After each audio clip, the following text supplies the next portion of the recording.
कल्प वृक्ष का मतलब है कि जो कल्प वृक्ष के नीचे बैठकर मांगा जाए तब कल्प वृक्ष हमें देता है। किंतु समझिएगा, भगवान की कथा रूपी कल्प वृक्ष ऐसा है जिस कल्प वृक्ष के नीचे बैठकर मांगना नहीं पड़ता। तो बोले इस राम कथा रूपी कल्प वृक्ष के नीचे बैठकर केवल सोचना पड़ता है और राम कथा वो हमारे जीवन में प्रकट कर देती है। भैया निवेदन है, पंडित जी मत करवाओ, हाँ बैठिए आराम से।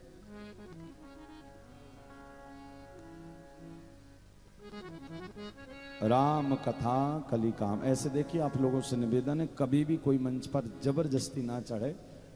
जब कोई विशेष काम हो तो लिखकर पीछे कार्यालय में पंडित जी को दे दे कि हमें ये करवाना है, तो वो हमारे तक पहुंच जाए।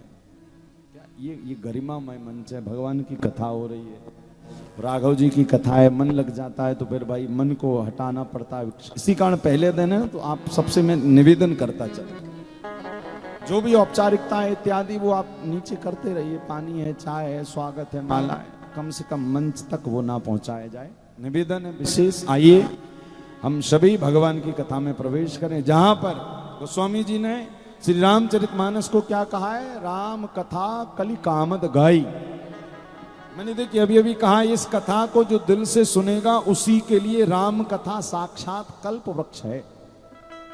किसके लिए? बोले जहां पर बैठकर जो व्यक्ति जो संकल्प लेगा। क्या कथा का इतना चमत्कार है, भगवान की कथा की इतनी कृपा है कि इस कथा के नीचे बैठकर आप जो सोच लें वो होगा। बोले किसी का हुआ, हनुमान जी महाराज सबसे बड़ा उदाहरण है। क्या बोले लंका सीता का पता लगाने जाने की हिम्मत किसी की नहीं थी। जामवंत जी ने सबसे पूछा कौन जाएगा, जामवंत अंगद जी ने कहा हम जाएंगे लेकिन वापस नहीं आएंगे, किसी ने कहा हम 50 कोस जाएंगे, किसी ने कहा 70 कोस जाएंगे, किंतु अकेले हनुमान जी महाराज जी ऐसे थे, उन्होंने कहा कि मैं जाऊंगा और पता लगा कर आऊंगा। क्यों? बोले मैंने प्रभु की महिमा सुन रखी है और मुझे पता है जो राम नाम गाता है उसके लिए जीवन में कुछ भी असंभव नहीं है, जो राम नाम गाता है। इसी कारण भैया ये कथा के नीचे बैठकर भी, कथा सुनकर भी आपकी सारी कामना पूर्ण, किंतु कौन सी कामना पूर्ण होती है भी सुन लो। क्या? धर्म सम्मत। क्या? एक हमारे वृंदावन के एक संत सुनाया करते कि एक बार वो महाराज कहीं कथा कहने गए, राम कथा। अब जब राम कथा कहने गए तो वहां पर वो कहकर आ गए कि कथा सुनने के बाद, कथा मानस जी का पाठ करने के बाद व्यक्ति जो भी मानस जी के चरणों में बैठकर मांगता उसको मिल जाता है। अब श्रोता तो श्रोताओं ने सुन लिया, श्रोताओं ने कहा अच्छा, मानस जी के नीचे बैठकर मानस जी की कथा सुनने के बाद जो चाहो मिल जाता। बोले बिल्कुल मिल जाता। तो अब उन्हीं महाराज जी की 2 साल बाद कथा फिर से उसी गांव में हुई।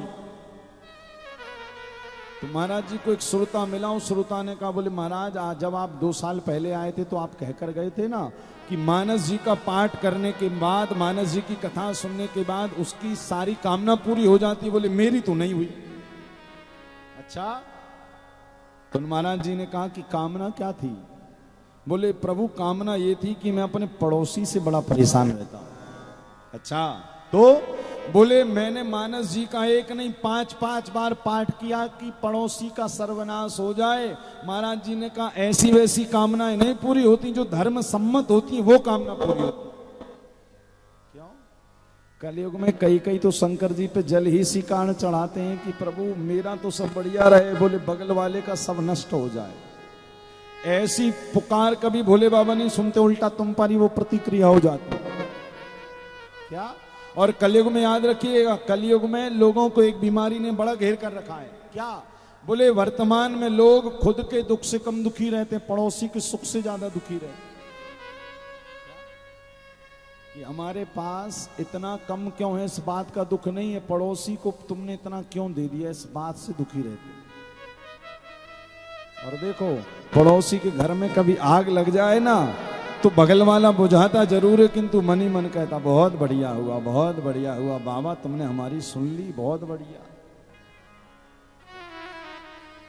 भाई एक अब देखो शंकर जी इसी कारण, क्योंकि शंकर जी जरा जल्दी सुन लेते हैं। जल्दी प्रसन्न होने वाले देवता है ना महादेव। और आजकल तो देखो वो एक स्लोगन ही चल रहा है, एक लोटा जल और सारी समस्याओं का हल। सुना है ना आप लोगों ने? बस एक लोटा जल भरा और बाबा पर चढ़ा दिया, हर हर महादेव, हर हर महादेव। वो जल कब काम करेगा?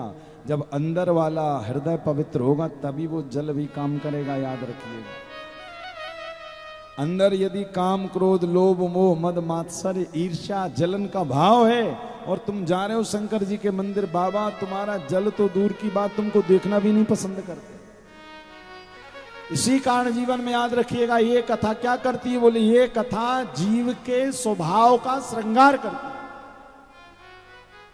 अभी हम राघव जी के सामने खड़े होने के लायक नहीं है, ये कथा हमारे जब स्वभाव का श्रृंगार कर देती है तो हम राघव जी के खड़े होने के लायक बन जाते हैं। उनके सामने खड़े होने के पहले लायक तो बने।